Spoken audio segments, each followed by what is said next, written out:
இப்பதான் படுத்த மாதிரி இருக்கு, அதுக்குள்ள விடிய காலம் ஆயிடுச்சு.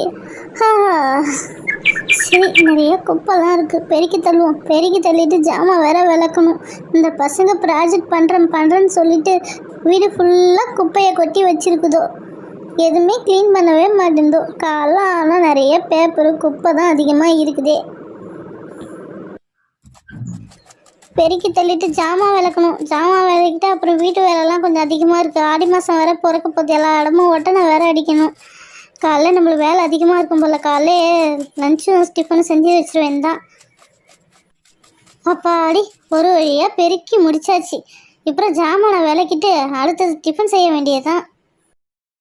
ஜாமான் கழுவுறதுக்கு தண்ணியை வேற எடுத்துகிட்டு வந்து ஊற்றணுமே. சரி, ஊற்றிடுவோம். அடுத்தது தான் ஜாமான் கட்டு சீக்கிரம் வேலையை பார்க்கணும்.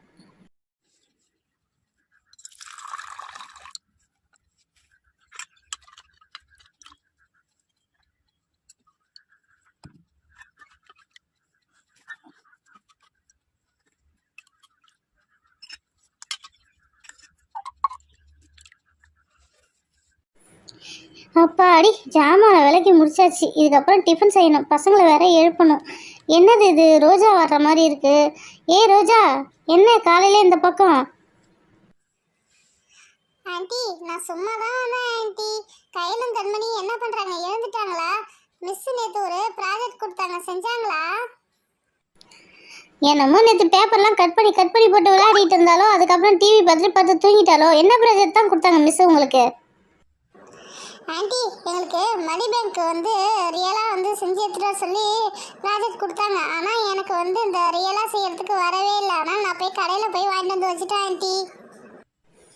ஓ அப்படியா? இந்த கயலும் கண்மணியும் ஒன்றுமே சொல்லவே இல்லை என்கிட்ட. சரி இரு, கூப்பிட்றேன். கயல், கண்மணி, இங்கே வாங்க. என்ன பண்ணுறீங்க? சீக்கிரம் எழுதுவாங்க, ரோஜா வந்திருக்கா பாரு வீட்டுக்கு. இல்லைங்க ஆண்டி, நல்லா தூங்கட்டும், ஏன் டிஸ்டர்ப் பண்ணிட்டு இருக்கீங்க? ஸ்கூலில் ப்ராஜெக்ட் கொடுத்தாங்க, அதை பற்றி எதுவுமே என்கிட்ட சொல்லவே இல்லை. இன்னும் தூங்கிட்டு இருக்காளோ? இப்போ வந்துட்டாங்க பாரு மேடம்லாம். மேடம், ஸ்கூலில் ப்ராஜெக்டாக கொடுத்தாங்க, செஞ்சிட்டிங்களா? ஐயோ கண்மணி, இந்த ரோஜா நம்மளை போட்டு கொடுத்துட்டா. நம்ம போகும்போது கடைக்கு போய் வாங்கிட்டு அப்படியே ஸ்கூலுக்கு போயிடலான்னு பார்த்தா, இப்போ ரோஜா வீட்டில் போட்டு கொடுத்துட்டா. அம்மா நம்மளை வச்சு என்ன செய்ய போகிறாங்கன்னே தெரியலையே. என்ன பசங்களா பதில் சொல்லவே மாட்டீங்க? மிஸ் ப்ராஜெக்ட் கொடுத்தாங்களா? சொல்லுங்கள். ஆமாம்மா, மிஸ் எங்களை மணி பேங்க் செய்ய சொல்லி சொன்னாங்கம்மா. ஏன் கையில் சொன்னேன்? நம்ம காசு வாங்கிட்டு போய் பாய் கடையில் போயிட்டு மணி பேங்க் வாங்கிட்டு போயிடலாம்ல. அது காசு மீந்துடும், அதை வச்சு நம்ம ஐஸ்கிரீம் சாப்பிட்டுக்கலாம்ல. சொல்லாத. கயல், கண்மணி, நானும் மணி பேங்க் பாய் கடையில் தான் வாங்கினேன். நீங்களும் போய் வாங்கிக்கிங்க. எவ்வளோ தெரியுமா? 500 ரூபா. என்னது 500 ரூபாவா? 500 ரூபா கொடுத்தா மணி பேங்க் வருவாங்க? வீட்டில் எவ்வளோ பாக்ஸ் இருக்குது, அதை வச்சு மணி பேங்க் செஞ்சுருக்கலாம்ல. அதை விட்டுட்டு 500 ரூபா கொடுத்து வாங்கினீங்க பாருங்க, நடக்கிறதே வேறு. நான் உங்களுக்கு இப்போ எப்படி செய்யணும்னு கற்றுத்தரேன், அது மாதிரியே செஞ்சுருங்க. போச்சு போ, அம்மாவே நம்மளுக்கு ப்ராஜெக்ட் செஞ்சு கொடுத்துரும். ஐஸ்கிரீம் அவ்வளோதான். இங்கே பாருங்க, நம்ம ஃபோன் வாங்கினோம்ல, அந்த பாக்ஸ் இருக்குது பாரு, அதை நம்ம மணி பேங்க்காக இன்றைக்கி செய்ய போகிறோம். நல்லா ஸ்ட்ராங்காக இருக்குது பாரு அட்டலாம். இது ரெண்டுத்தையும் ஒன்றா சேர்த்து ஃபெவிக்விக் போட்டு ஒட்டி வச்சுருவோம். சூப்பராக இருக்கும். அதுக்கப்புறம் இது ரெண்டுத்தையும் ஸ்ட்ராங்காகவே இருக்கும், பிரிக்கவே முடியாது. இது மாதிரி தான் இந்த சைடு ஃபுல்லாக ஃபெவிக்விக் தடவிட்டு அப்படியே போட்டு அமுக்கலாம், அது ஃபுல்லாகவே ஒட்டிக்கும். அவ்வளோதான். இதுக்கப்புறம் இது பிரிக்கவே முடியாது. இந்த சைடில் ஒரு ஹோல் ஒன்று போட்டுப்போம், அவ்வளோதான். நம்மளோட மணி பேங்க் ரெடி. சரி, சுற்றி நம்ம கலர் பேப்பர் ஒட்டிடுவோம். வாவ், இந்த கலர் ரொம்ப சூப்பராக இருக்குல்ல. இந்த கலரை அந்த சைஸுக்கு தகுந்தவரை நம்ம கட் பண்ணி எடுத்துப்போம். நம்ம பேக்ரவுண்டில் இந்த ஸ்டிக்கரை ஒட்டிப்போம் ஃபெவிஸ்டிக் வச்சு. அதுக்கப்புறம் சைடும் ஒட்டிப்போம். மெயினில் நம்ம நம்பர்ஸ் எழுதி அந்த காயின் என்னென்ன காயின் போடுறோமோ அதை டிக் பண்ணிப்போம் ஃபஸ்ட்டு.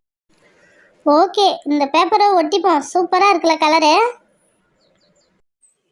அம்மா, நீ கையிலுக்கு பிடிச்ச கலர் தானே ஓட்டுற, எனக்கு பிடிச்ச பிங்க் கலரே வைக்க மாட்டோமா? நம்ம இன்னொரு பாக்ஸ் இதே மாதிரியே ரெடி பண்ணுவோம். அதில் உனக்கு பிடிச்ச பிங்க் கலரே வச்சுருவோம். ஃபஸ்ட்டு பேக்ரவுண்டில் அந்த ஸ்டிக்கரை ஒட்டியாச்சு, அது சைடு ஃபுல்லாக ஒட்டிடுவோம். ஒட்டிட்டு அதுக்கப்புறம் மெயின் அதில் நம்ம ஹோல் பண்ணணும். இந்த சைடில் காசு போடுற மாதிரி ஒரு சின்னதாக ஹோல் பண்ணணும். ஹோலும் போட்டாச்சு. அதுக்கப்புறம் வந்து கலர் ஸ்டிக்கர் அதுலேயும் போட்டு ஒட்டிடுவோம். ஒட்டிட்டு பாரா இப்போ பாரு நம்ம அந்த காயினை வந்து அது உள்ளே அழகாக போடலாம். சூப்பராக நல்லா கேப்பும் இருக்குது பாரு. அவ்வளோதான், நம்மளோட மணி பேங்க்கு ரெடி ஆயிடுச்சு. இப்போ முன்னாடி வந்து நம்ம பேப்பர் ஒட்டணும். பேப்பர் ஒட்டி நம்ம எவ்வளோ காயின் போட போகிறோமோ அதுக்கு தகுந்தப்பல காயின்ஸ் நம்பர்லாம் எழுதி வச்சுப்போம். ஃபஸ்ட்டு இந்த கட்டம் போட்ட மாதிரி ஒரு பேப்பர் எடுத்துகிட்டு வந்து ஒட்டிப்போம். ஆண்டி கடையில வாங்கின மணி பேங்கோட உங்க மணி பேங்க் தான் சூப்பரா இருக்கு ஆண்டி. ஓ அப்படியா? நம்ம என்ன ஃபைனல் ஒர்க்கே பண்ணவே இல்லை. ஃபஸ்ட்டு மணி பேங்க்கில் அந்த ஸ்டிக்கர்லாம் ஒட்டிட்டோம். அதுக்கப்புறம் ஹோல் போட்டோம். இப்போ காயின் எவ்வளோ காயின் போட போகிறோமோ அதுக்கு தகுந்தப்போல ஒரு பாக்ஸ்லாம் போட்டு ஒரு பேப்பர் எடுத்துகிட்டு வந்து ஒட்டிட்டோம். இதுக்கப்புறம் தான் வந்து நம்ம எவ்வளோ நம்ம கையில் இருக்குமோ அந்த அளவு காயின் போகிற அளவு நம்பர்ஸ்லாம் எழுதிக்கணும். எப்பயுமே நம்ம வீட்டில் எவ்வளோ கொடுப்பாங்க, நம்மளாம் சின்ன பசங்க, அதனால் 5 ரூபா 10 ரூபா அதுக்கு மேலாம் எதுவும் தரமாட்டாங்க. மேக்ஸிமம் தாத்தா பாட்டி யாராவது வந்தாங்கன்னா அவங்க வந்து 100 ரூபா 200 ரூபா 50 ரூபா அது மாதிரி கொடுப்பாங்க. அதுக்கு தகுந்தாப்புல நம்ம வந்து நம்பர்ஸை எழுதிப்போம். அம்மா சூப்பரா இருக்குமா அந்த மணி பேங்க்? சரிம்மா, பாரு மணி பேங்க்கில் இப்போ நம்பர்ஸ் எழுத போகிறோம். டெய்லி உனக்கு ஒரு 10 ரூபா கொடுக்குறாங்களா, நீ ஒரு 5 ரூபா செலவு பண்ணு. 5 ரூபா எடுத்துகிட்டு வந்து மணி பேங்க்கில் போடு. அது ஒரு சேவிங்ஸ் ஆகிடும்ல. உனக்கு 20 ரூபா கொடுத்தாங்கன்னா பென்சில் வாங்குறதுக்கு நீ ஒரு 10 ரூபாய்க்கு வாங்கிட்டு மீதி 10 ரூபா தூக்கிட்டு வந்து இந்த மணி பேங்க்கில் போடு. அது ஒரு சேவிங்ஸ் ஆகிடும். அதே மாதிரியே நீ பண்ணிட்டு வந்தனா உன்னோட எஜுகேஷனலுக்கு ரொம்ப யூஸ் ஆகும். ஓகேவா? ஆமாம், நீங்கள் ஸ்கூல் ஸ்டார்டிங்கில் ஃபீஸ் கட்டும்போது ரொம்ப கஷ்டப்படுவீங்க. யார்கிட்டே வாங்கி தானே நீங்கள் கட்டுறீங்க. இது மாதிரி நமக்கு கொஞ்சம் கொஞ்சமாக சேர்த்து வச்சாவே போதும். அந்த ஃபீஸ் கட்டுற டைமில் இதில் இருக்கிற காசு எடுத்து அழகாக ஃபுல் ஃபீஸு நீங்கள் கட்டிடலாம்லம்மா. கரெக்டாக சொன்னீங்க. ஆனால் அமௌண்ட் வந்து இது மாதிரி நம்ம மணி பேங்க் செய்யணும்னா அதிகமாக போட்டு நம்ம அதெல்லாம் அதிகமாக சேவிங் பண்ணால் தான் அந்த அமௌண்ட்டே வரும். நம்ம இப்போ சின்னதாக குட்டியோண்டு சும்மா ப்ராஜெக்ட்டுக்கு தான் பண்ணுறோம். ஆனால் டெய்லி நீங்கள் இதிலே காசை போட்டுக்கிட்டு வந்தீங்கன்னா சூப்பராக சீக்கிரம் வந்து இந்த மணி பேங்க் ரொம்பி அதில் வந்து நிறைய காசு கிடைக்கும். அதை வச்சு உங்களோட நோட்டு பேனா பென்சிலு அது மாதிரி ஏதாவது வாங்கிக்கலாம். இது மாதிரி சேவிங் பாக்ஸுன்னு போட்டு KNK கயல் கண்மணி உங்களோட சேவிங் பாக்ஸ் 3444 ரூபா. சூப்பராக சேவிங் பண்ணுங்கள். அதுக்கப்புறம் இந்த மாதம் எண்டில் உங்களுக்கு பிடிச்சதை நான் வாங்கி கொடுத்துட்றேன். ஓகே அம்மா? சூப்பர் ஐடியாம்மா. இதுக்கப்புறம் நான் காசு கடைக்கு போனால் வச்சுங்க, காசு அது மீறத்தை தூக்கிட்டு வந்து இதில் போட்டுடுறேன். ஃபஸ்ட்டு காசு 20 ரூபா நான் வச்சுருந்தேன். அந்த 20 ரூபா போட்டுட்டு அந்த 20 ரூபா இருக்கிற இடத்துல வந்து நான் பெண்ணை கொண்டு அடிச்சிடுறேன். ஃபஸ்ட்டு சேவிங் 20 ரூபா. இது மாதிரி 10 5 50 100 இதேமாரி போட்டு அடிச்சிடுறேன். நம்ம சீக்கிரம் இந்த மாதத்து கடைசியிலே 3444 ரூபா நாம் வந்து சேவிங் பண்ணுறோம். நம்மளுக்கு பிடிச்சதை நம்ம வாங்குகிறோம். ஓகேம்மா, நல்ல பழக்கம்மா சேவிங்ஸு. சூப்பர். கயல் நீ போட்டுட்ட. கண்மணி நீ எதுவும் காசு போடலையா? ஓ நானும் போடுறேம்மா. என்கிட்ட 20 ரூபா காசு இருக்குதும்மா. நான் அதை எடுத்துகிட்டு வந்து இந்த பாக்ஸில் போடுறேம்மா. பாக்ஸே சூப்பராக இருக்குதும்மா. கடையில் கொடுத்தா கூட இந்த அளவு ஒர்த்தாக வராதும்மா. சூப்பராக செஞ்சுருக்கீங்க. வாவ் நல்லா இருக்குமா. சரி என்கிட்ட 20 ரூபா இருக்குது. அந்த 20 ரூபா எடுத்துகிட்டு வந்து நான் பாக்ஸில் போடுறேன். என்னோடய சேவிங்ஸாக இருக்கட்டும். இதுக்கப்புறம் 20 ரூபா பாருமா இதில் போட்டுட்டேன். அடுத்தது வந்து பெண்ணால் நான் டிக் பண்ண போகிறேன். எங்கே இருக்குது 20 ரூபா?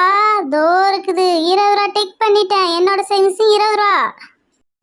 கயல் கண்மணி என்னோட சேவிங்ஸு 100 ரூபா. இதுக்கப்புறம் நான் இந்த பாக்ஸில் போடுறேன். உங்களுக்கு தேவையானதை கண்டிப்பாக நான் வாங்கி தரேன். ஓகே 100 ரூபா போட்டுட்டேன். 100 ரூபா இருக்கிற இடத்துல நான் டிக் பண்ணிட்டேன். இதுக்கப்புறம் நீங்கள் வந்து உங்ககிட்ட கொடுக்குற காசு எல்லாமே இதுமாரி சேவிங்ஸ் பாக்ஸில் போட்டு நீங்கள் போட்டுட்டு டிக் பண்ணிவிட்டு 1 மந்த்துக்கு அப்புறம் என்கிட்ட எடுத்துகிட்டு வந்து கொடுங்க.